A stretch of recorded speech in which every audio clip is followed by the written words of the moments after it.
कलयुग की मंथरा। उस दिन मानसी कैंटीन में एक महिला को देखकर चौंक गई। चेहरा बहुत ज्यादा जाना पहचाना लग रहा था। शायद यही हाल उस अजनबी महिला का भी था। अचानक से मानसी को याद आया और वह उसके पास जाकर बोली, हाय, क्या आपका नाम शीतल है?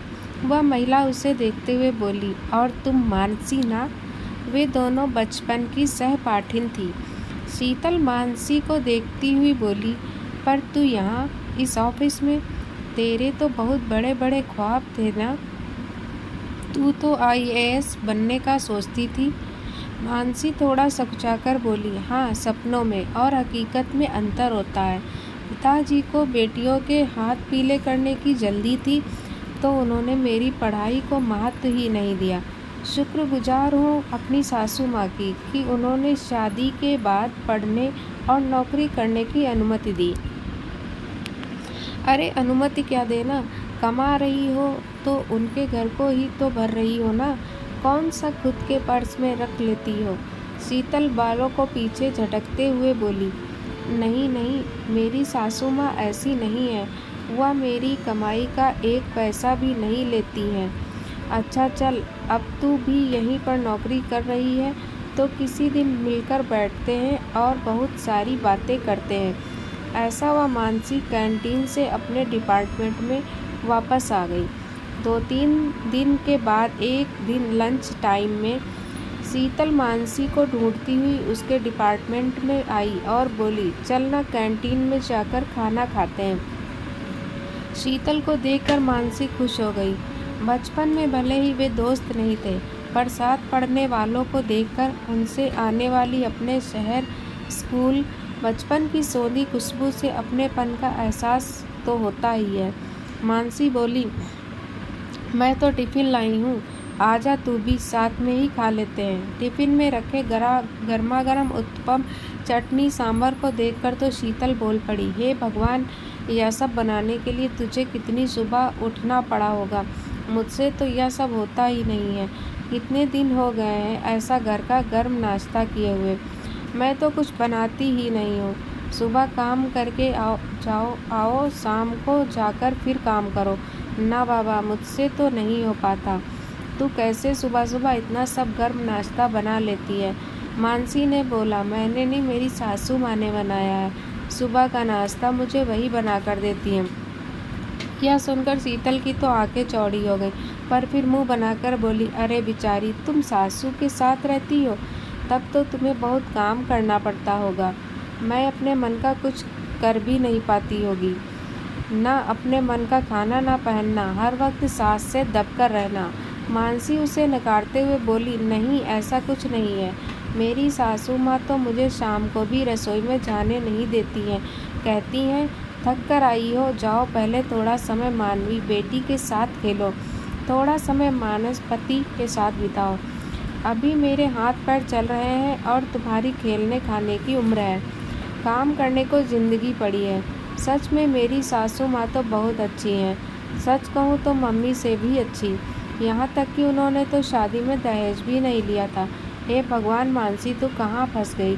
तेरी शादी को कितना समय हुआ है? कहीं ऐसा तो नहीं है कि तेरे पति में खानदान में कुछ खोट हो?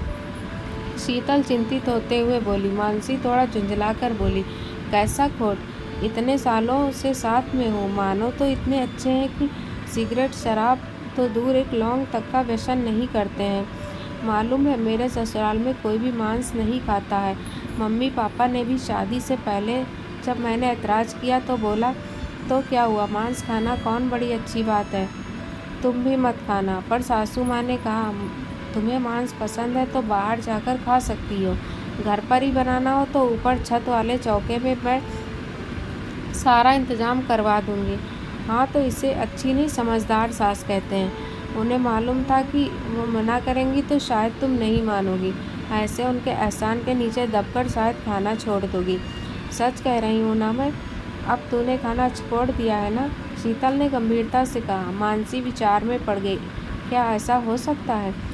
मानसी को विचारों में खोया देखकर शीतल फिर बोली, तू आज भी बहुत भोली है। ससुराल में सब तेरे भोलेपन का फ़ायदा उठाते होंगे। अच्छा बता, जीजू की सैलरी वो किसे देते हैं? मानसी सोचते हुए बोली, खुद रखते होंगे या माँ को देते होंगे, क्या पता, मैंने कभी जानने की कोशिश ही नहीं की। वैसे भी सारा घर माँ संभालती है और मानो घर के बड़े बेटे हैं तो उनकी तो जिम्मेदारी बनती है। मेरी भोली सखी, अच्छा हुआ मैं तुझसे मिली, नहीं तो सब तुझे लूट लेते। अरे पागल, इसीलिए तेरी सासू माँ तुझे रसोई में जाने नहीं देती। नहीं तो सोच, ऐसी कौन सी सास होगी जो बहू के होते हुए भी काम करना चाहेगी। मैंने तो शादी के 2 महीने बाद से संजय की सैलरी का हिसाब रखना शुरू कर दिया था।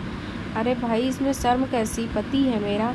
और 6 महीने बाद ही बोल दिया था कि मेरे घर में तुम्हारे माता पिता की कोई जगह नहीं है। मानसी आश्चर्य से शीतल को देखते हुए, तुम्हारे घर? अरे वह घर उनके बेटे का भी तो था। शीतल बोली, शादी के पहले तक, शादी के बाद नहीं। मालूम है, बहुत इमोशनल ब्लैकमेल कर रहे थे संजय को। तो मैंने एक दिन अपने सास ससुर से बोल दिया, या तो मुझे चैन से अकेले रहने दो, नहीं तो तैयार हो जाओ जेल जाने के लिए। यहाँ एक बार दहेज उत्पीड़न का केस किया, फिर तुम्हारी और तुम्हारे बेटे की ज़िंदगी अदालत के चक्कर काटते ही बीतेगी। मानसी ने कुछ आश्चर्य, कुछ अनमनेपन से अपना टिफ़िन ख़त्म किया। आज उसे टिफ़िन के खाने में वो अपनेपन, प्यार का स्वाद नहीं आ रहा था, क्योंकि शीतल कटुता का नमक जो मिला गई थी। ऑफिस खत्म होने पर मानसी घर पहुंची तो रोज की तरह सासू माँ ने मुस्कुराकर दरवाज़ा खोलते हुए हाल चाल पूछा। आज मानसी को वह मुस्कुराहट बनावटी लग रही थी, पर उसने तुरंत अपने मन में आए नकारात्मक विचारों को झटक दिया।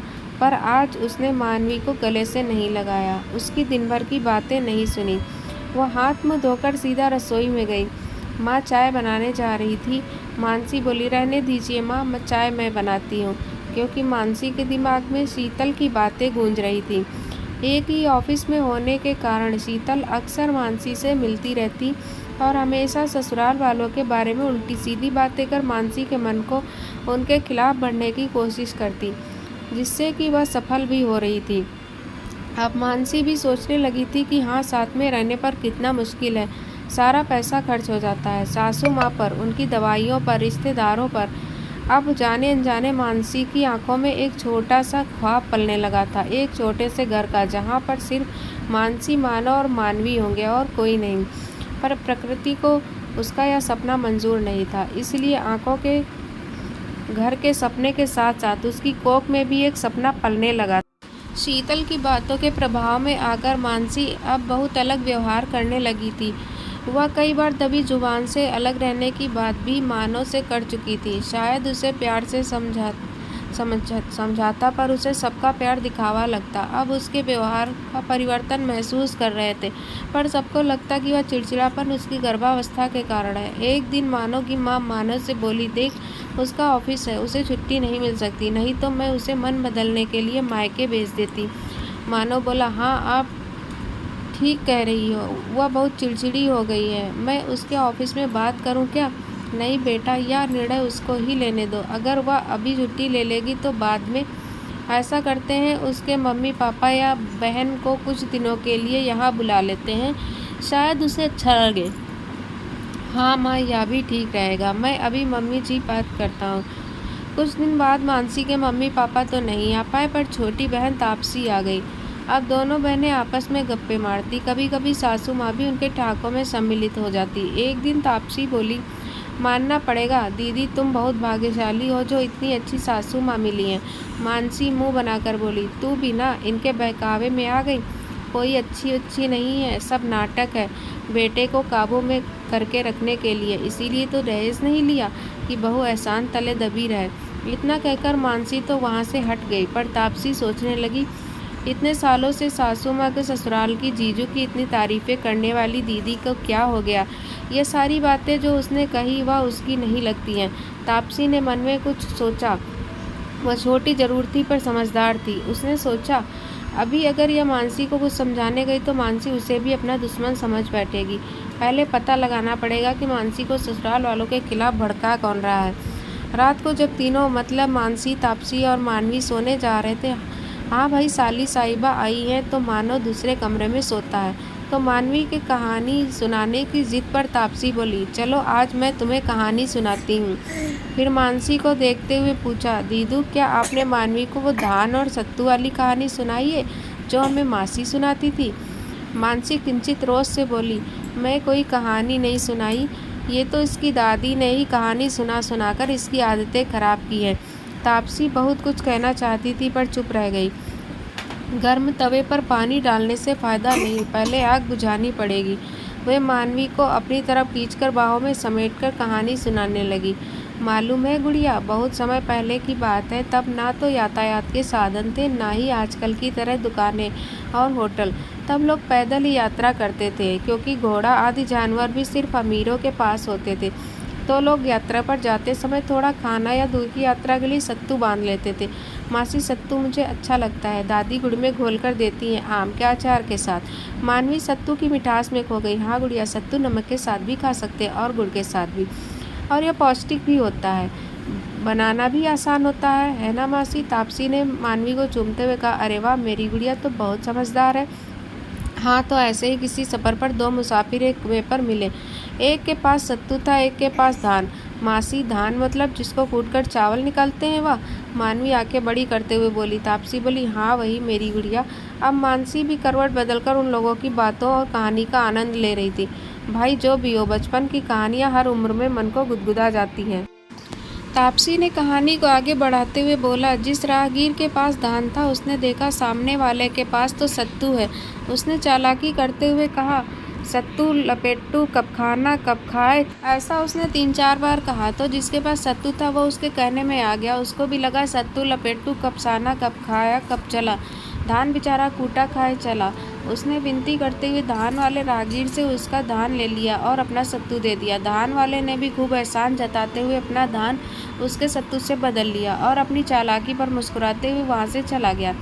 थोड़ी दूर जाकर उसने सत्तू साना खाया और अपनी मंजिल की ओर बढ़ गया। वहीं धान पकड़े दूसरा राहगीर अभी तक समझ नहीं पाया था कि दूसरा राहगीर उसे ठक्कर चला गया है। मानवी बोली, मासी वह सत्तू वाला राहगीर बिल्कुल बुद्धू था क्या? वह धान को कूटकर कब चावल निकालेगा, कब पकाएगा तो कब खाएगा? तापसी बोली, बुद्धू तो नहीं था पर बुद्धू ही कहलाएगा अगर कोई ऐसे किसी की बातों में आ जाएगा। मानवी बोली, मासी ऐसा नहीं होता है, कोई भी इतना बुद्धू नहीं होता कि बिना सोचे विचारे किसी की बातों में आ जाए। तापसी बोली, गुड़िया अभी आप छोटे हो, दुनिया ऐसे लोगों से भरी पड़ी है, आप समझ भी नहीं पाते कब ये उनकी मीठी मीठी बातों से आपके दिमाग पर काबू कर लेते हैं। फिर मानवी की ओर देखकर बोली, दीदू जग रहे हो या सो गए हो? वो गाना याद है जो मम्मी बचपन में सुनाती थी? इतना कहकर वो गाने लगी, मीठी मीठी बातों में है जादू भरा। दूसरे दिन शाम को जब मानसी ऑफिस से घर आई तो चाय वगैरह पीने के बाद तापसी बोली, दीदी आप मुझे कहीं घूमने नहीं ले गए इस बार? मानसी बोली, इतने सालों से तो हर बार घूमती है, अब कुछ बचा भी है तेरे लिए? ठीक है, कल छुट्टी है, कल मॉल चलेंगे। क्या दीदू, मॉल तो मैं वहाँ पर भी घूम लेती हूँ।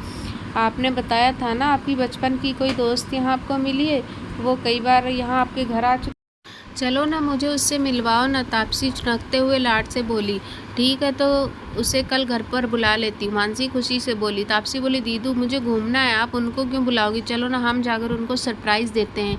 मानसी बोली, हाँ यह भी ठीक रहेगा, वैसे भी वह कई बार मुझे अपने घर आने के लिए कह चुकी है, उससे अच्छा लगेगा। वास्तव में तापसी ने कुछ दिनों में विचार करके यही निष्कर्ष निकाला था कि जब से दीदू ने अपनी सहेली के बारे में बताया था उसके बाद से दीदू का व्यवहार बदल रहा है। दूसरे दिन दोपहर को खाना खाने के बाद मानवी, मानसी और तापसी तीनों ही कार से शीतल के घर के लिए निकल गए। रास्ते में उन्होंने शीतल की बेटी के लिए उपहार और चॉकलेट भी ली थी। शीतल के घर पहुंचते उन्हें लगभग 3 बज गए थे। मानसी थोड़ा नाराज़ हो रही थी कि मुझे शीतल को फ़ोन करके बताने तो दे कि हम आ रहे हैं, कहीं वो घर पर नहीं हुई तो क्या हम इंतज़ार कर लेंगे? पर सोचो उनको आपका सरप्राइज़ कितना अच्छा लगेगा। इस बात पर मानसी मुस्कुरा दी। शीतल के फ्लैट के बाहर पहुंचकर जब उन्होंने घंटी बजाई तो अंदर से आवाज़ आई, श्वेता दरवाजे पर देख कौन है। मम्मा मैं टीवी देख रही हूँ, आप खुद देख लो जाकर। मानसी का मन किया कि वह मानवी के कान ढक दे। बड़बड़ करती हुई शीतल की आवाज़ बाहर तक आ रही थी। दरवाज़ा खोलते हुए वह भी कुछ बोलने जा रही थी कि मानसी को देखकर जबरन मुस्कुराते हुए बोली, अरे तुम फ़ोन कर दिया होता तो मैं आ जाती। ऐसी हालत में तुम क्यों परेशान हुई? उनकी बातों से तो खुश होकर मानसी बोली, तू मेरा कितना ख्याल रखती है, पर यह तापसी मेरी छोटी बहन आई हुई है ना, या तुमसे मिलना चाहती थी, तो बस तुम्हें सरप्राइज़ करने के लिए फ़ोन नहीं किया। तापसी बोली, शीतल दी, डॉक्टर ने दीदी को घूमने फिरने को बोला है, वैसे क्या आप हमें अंदर नहीं बुलाएंगी? शीतल अचकचाकर एक ओर हटते हुए बोली, आओ ना, अंदर आओ ना। फिर अपने अव्यवस्थित घर पर नज़र डालते हुए बोली, क्या करूँ, कामकाजी हूँ ना, तो घर को समय ही नहीं दे पाती। रविवार का एक दिन मिलता है पति और बेटी के साथ बिताने के लिए, उनमें भी घर की साफ सफाई करो तो यह नाराज़ होते हैं कि तुम्हारे पास तो मेरे लिए समय ही नहीं है। पर मम्मा पापा तो सुबह गुस्सा में कह रहे थे कि न जाने कैसी सुअर से पाला पड़ा है। मुझे इस बात पर मानसी बोली, अरे कोई बात नहीं, हम तुझसे मिलने आए हैं, तेरे घर से नहीं। तब से मानवी ने आगे बढ़कर शीतल के पैर छू लिए। शीतल फिर नाक सिकोड़ती हुई बोली, हमारी श्वेता तो इंग्लिश मीडियम से पढ़ी है, उसे यह सब मैंने नहीं सिखाया।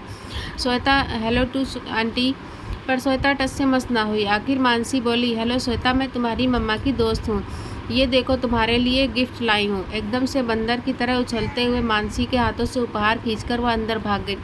शीतल चिल्लाती रह गई, say thank you to aunty, aunty को धन्यवाद बोलो, take this girl with you, इस लड़की को अपने साथ ले जाओ, अपने खिलौने दिखाओ।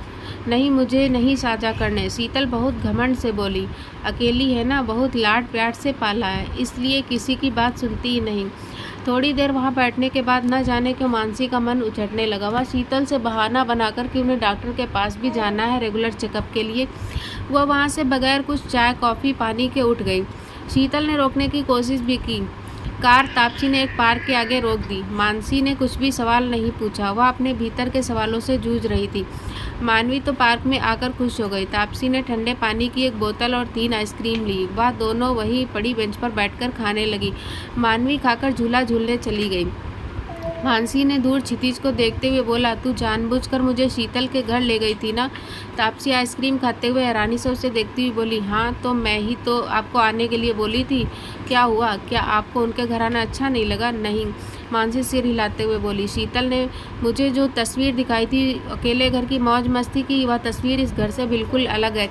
दीदू, यह आपकी दोस्त नहीं, कलयुग की मंत्रा है। यह ना आपकी महीन काटती है कि सामने वाला संभल भी नहीं पाता। अभी कैसे वह रोना रो रही थी अकेले रहने का और सारा काम खुद न कर पाने का, और कैसे आपको सिखाना शुरू कर दिया था कि संयुक्त परिवार में कितनी मुश्किल है। हाँ तापसी, मैं उसके बहकावे में आ गई, और मैं ये जहाँ मेरा घर, मेरा सासू माँ ने मुझे राजकुमारी का दर्जा दिया, तेरे जीजू जिन्होंने मुझे रानी बनाकर रख, खुशियों से भरा मेरा हंसता खेलता साम्राज्य जिसको बहकावे में कर अपने हाथों से आग लगाने जा रही थी। मानसी रोते हुए बोली, छोटी, क्या मिल जाता उस शीतल को मेरा साम्राज्य नष्ट करके? मंथरा को तो फिर भी लालच था कि वह राजमाता की नौकरानी कहलागी, पर शीतल, उसे किस बात का लालच था? मैंने तो कभी उसका बुरा नहीं चाहा। भगवान का शुक्र है कि तू आ गई और मुझे चंगुल से निकाल लिया। दीदू, मैंने कुछ नहीं किया, आपको खुद इससे इस बात का एहसास हुआ, और अब वचन दो किसी की मीठी बनावटी बातों में नहीं आओगी। थोड़ी देर बाद मानसी अपनी सासू माँ के गले से लगकर रो रही थी। उसने सारी बातें अपनी सासू माँ को बता दी थी। मानसी ने मानव से भी अपने व्यवहार के लिए क्षमा मांगी। वह रोते हुए उन दोनों से बोली, अब आप दोनों मुझसे उतना प्यार नहीं करोगे ना? सासू माँ उसे गले लगाते हुए बोली, तू हमेशा मेरी बेटी थी और रहेगी। मानव बोला, और मैं, तुम दोनों मेरे कलेजे का टुकड़ा हो। और मैं दादी, तुम तीनों मेरे कलेजे का टुकड़ा। और मैं, तापसी ने पूछा, तू तो परी है जिससे एक दुष्ट चुड़ैल के हाथों से मेरा खुशियों का साम्राज्य उजड़ने से बचा लिया। आपके आसपास भी ऐसी मंथराएं होंगी, आप भी अपनी खुशियों के साम्राज्य को पहरेदारी ध्यान से करना और गुनगुनाते रहिएगा। धन्यवाद दोस्तों।